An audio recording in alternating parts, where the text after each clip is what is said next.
Ikaw, Sir Jay, gaano ka nakatagal bilang isang bird trainer? Nagsimula po ako ng nag-alaga ng bird trainer noong 2020. Bali mag-3 years na po ngayon.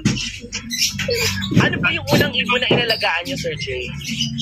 Yung unang inalagaan ko, pero bata pa po ako nagsimula na mahilig na po talaga ako sa ibon. Pero yung ibon ngayon na alaga ko, African lovebird, saka kakasil. Yun lang po mga ibon ko ngayon.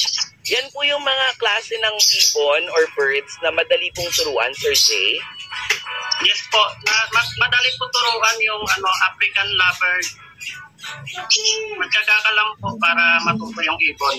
Sir, ano naman po yung mga tricks na masasabi nyo talagang pinakamadali na ituro? Kasi I'm sure meron ding mga bird lover na nakikinig sa atin at nanonood sa atin ngayon.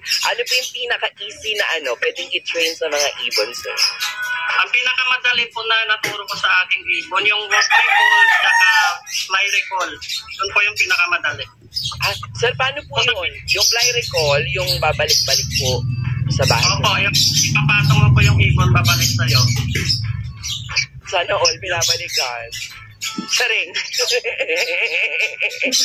Yes. Sir, tapos ina-upload niyo po yan sa iyong mga social media accounts. Kamusta po, sir, yung naging pagtanggap ng mga netizens? Ina-upload ko po unang-una po.